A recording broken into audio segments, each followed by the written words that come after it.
Sobrang happy sina Julian San Jose at Gabby Garcia sa kani-kanilang boyfriend kaya ang saya lang ng tsikahan namin sa media conference ng bagong primetime series nilang Slay kahapon, ika-19 ng Marso taong 2025. Ang ganda ng ngiti ni Julian nang sinabi namin sa kanyang siya raw ang vocal coach ng boyfriend na si Raver Cruz. Si Raver ang isa sa mga bida sa pelikulang Sinagtala kung saan miyembro ng isang banda ang kanyang role. Julian as Raver's vocal coach. Sabi ni Raver sa media conference ng Sinagtala last week, naka-inspire sa akin si Julie na mahalin yung music lalo kasi nga alam naman ng lahat na pag sinabi mong si Raver, mananayaw. Pero especially yung talagang minahal ko ng todo-todo si Julie, minahal ko na rin yung music. Maswerte nga ako, kasi palagi akong may voice coach, libre pa. And nakatulong sa akin magbigay ng kumpiyansa, every time na, especially na pagkasama ko siya. Yun ang wala sa akin, yung kumpiyansa. Siya ang isa sa nagpupush sa akin na, kumanta ka ng kumanta kasi, sayang nga, marunong ka at nandun yung boses. Kinurek si Raver ng co-stars niyang sina Rian Ramos at Glyza De Castro. Maganda raw ang boses ni Raver, hindi yung may boses lang. Sabi naman ni Julian, every time na may gagawin siyang movie, talagang sineshare niya sa akin. Sobrang hands-on siya, sobrang perfectionist kasi talaga ni Ray.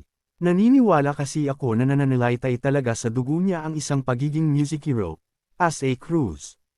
Bilang family of musicians, family of singers talaga sila. So, I guess, talagang kailangan niyang i-ignite ulit yon. I'm very, very happy that I am be able to share those things with him.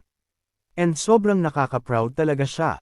Sobrang proud na proud ako sa kanya kasi parang everyday pagaling talaga siya ng pagaling. Magsisimula ang Slay sa Lunes, March 24, 2025, sa GMA Prime, pagkatapos ng mga batang release. Nang nakatsikahan ng Pep Troika si Gabby Garcia sa MediaCon ng Slay, hindi pa na-announce na si Khalil Ramos ang Best Actor sa Per Eagle Sinipanalo Film Festival 2025. Nanalo si Khalil para sa kanyang pagganap sa All Saints Day. Tuwang-tuwa si Gabby na naisingit niya sa kanyang schedule ang panunood ng All Saints Day, at sobrang proud daw siya sa nobyo. Pati sa stag-i-play ni Khalil na Liwanag sa Dilim, gustong-gusto rin daw niya ang singer-actor. Kwento ni Gabby, alam mo na panood ko nga yung All Saints Day, naisiksik ko sa schedule ko, napanood ko. I'm so proud of him.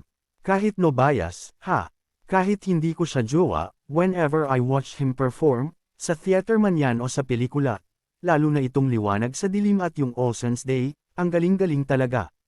As in, I look up to him as an actor. No bias, magaling talaga siya, ang galing-galing niya. Gabby proud of Khalil's passion for acting. Bilib daw si Gabby kung paano pinag-aralan ni Khalil ang project na ipinagkakatiwala rito. And you know, hindi yun hindi yung tipong wala siyang ginagawa, he really prepares for every project, pinag-aaralan niya talaga. At yung aral niya, hindi lang yung tipong niriramdam niya or whatever, talagang hinihimay niya lahat. He makes it his own. For example yung sa Liwanag sa Dilim, okay, ito yung points ng director, talagang nakikipag-collaborate siya na ito yung feeling ko na pwede pang gawin, pwede pang palawakin yung character. Kaya kung ano yung nakikita nyo sa screen or on stage, produkto yun ng many adjustments, many tweaks, a lot of process to be able to land on that performance.